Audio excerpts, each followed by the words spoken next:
Assalamualaikum dan salam sejahtera saya ucapkan. Terlebih dahulu, izinkan saya memperkenalkan diri.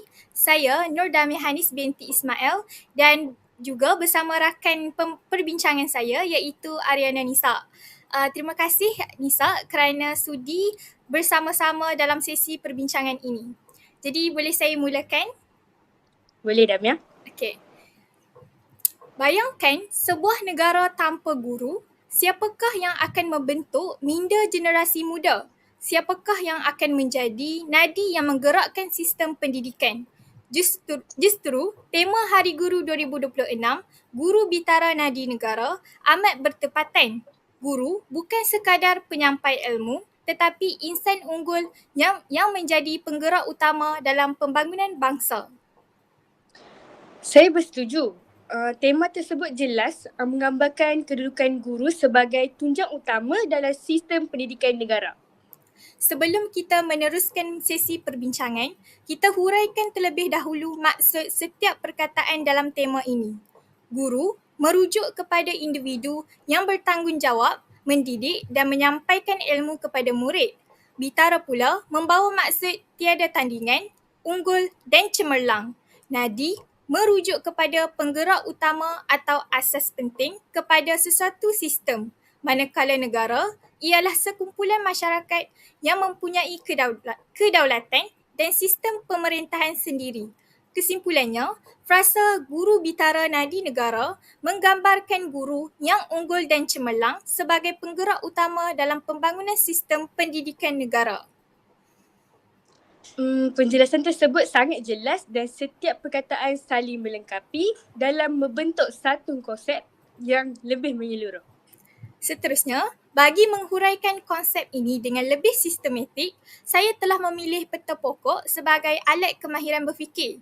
Peta pokok membantu menyusun maklumat secara hierarki bermula daripada idea utama kepada cabang-cabang yang lebih spesifik dan terperinci. Nisa, awak boleh tengok peta pokok saya yang telah saya paparkan di skrin. Pilihan tersebut amat sesuai kerana struktur peta pokok membantu memperjelaskan hubungan antara setiap komponen secara lebih tersusun dan tidak berselerak. Betul. Tambahan pula, kelebihan utama peta pokok ialah keupayaannya untuk mengorganisasikan maklumat yang kompleks menjadi lebih sistematik, sekaligus memudahkan proses interpretasi dan pemahaman secara menyeluruh. Fungsinya adalah untuk memvisualkan hubungan antara konsep utama dengan cabang-cabang kecil agar keseluruhan idea dapat difahami sebagai struktur yang saling berkait rapat. Melalui peta pokok ini, tema Guru Bitara Nadi Negara dapat dihuraikan kepada 3 cabang utama, iaitu yang pertama, Rancangan Pendidikan Malaysia RPM 2026 hingga 2035. Seterusnya, transformasi pendidikan digital dan peranan Guru Bitara Nadi Negara. Ketiga-tiga komponen ini saling berkait dalam membentuk satu ekosistem pendidikan yang lebih menyeluruh dan seimbang.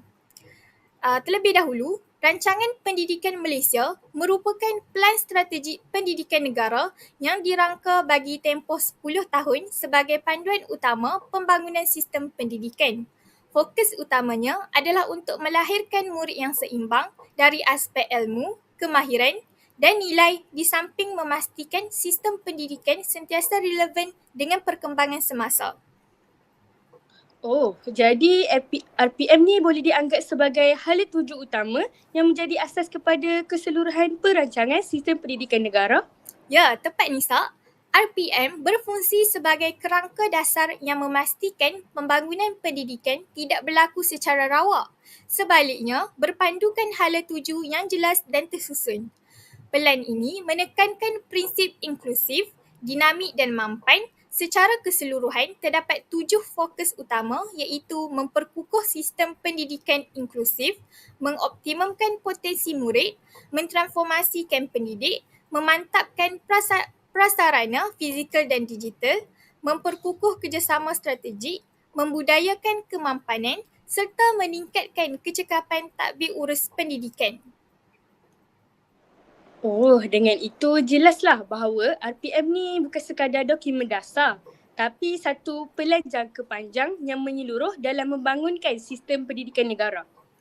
Ya, seterusnya, selain RPM, kita juga perlu memahami konsep transformasi pendidikan digital. Transformasi ini merujuk kepada perubahan kaedah pengajaran dan pembelajaran melalui penggunaan teknologi digital secara menyeluruh dalam sistem pendidikan.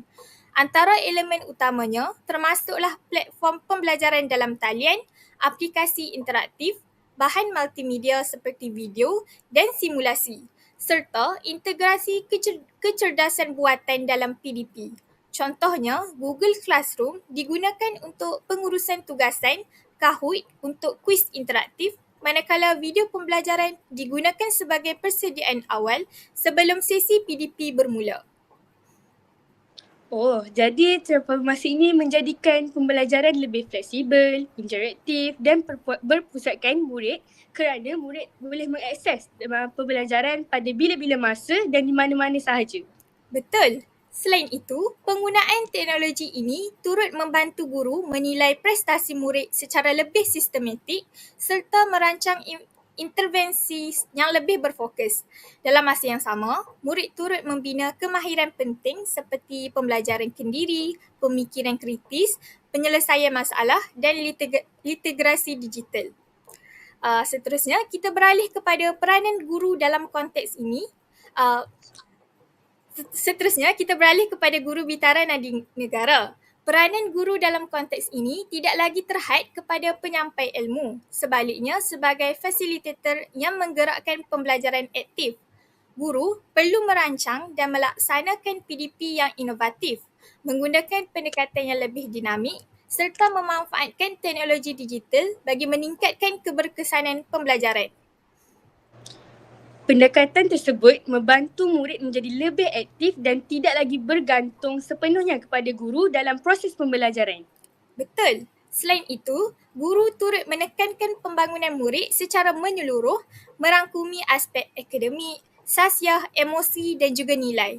Hal ini penting bagi melahirkan murid yang bukan sahaja cemerlang dalam akademik, tetapi juga seimbang dan berdaya saing dalam kehidupan sebenar.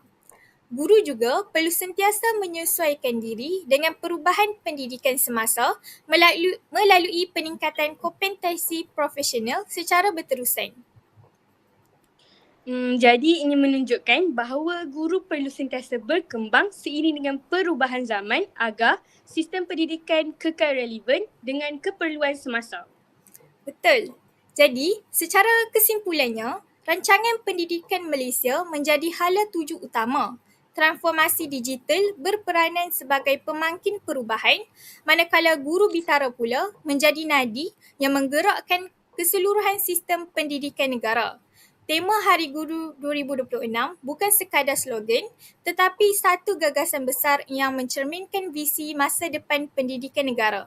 Sebelum kita mengakhiri sesi perbincangan ini, Nisa, berdasarkan peta pokok yang telah saya bentangkan, apakah penambahbaikan yang boleh saya perbaiki?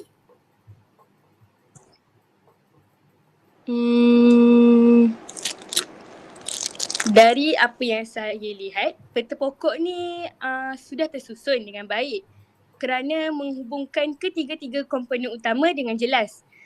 Tapi penambahbaikan yang boleh dibuat dengan menambah contoh pelaksanaan sebenar di sekolah bagi setiap cabang serta memasukkan cabaran semasa seperti jurang, akses teknologi dan tahap literasi digital murid. Terima kasih atas pandangan tersebut.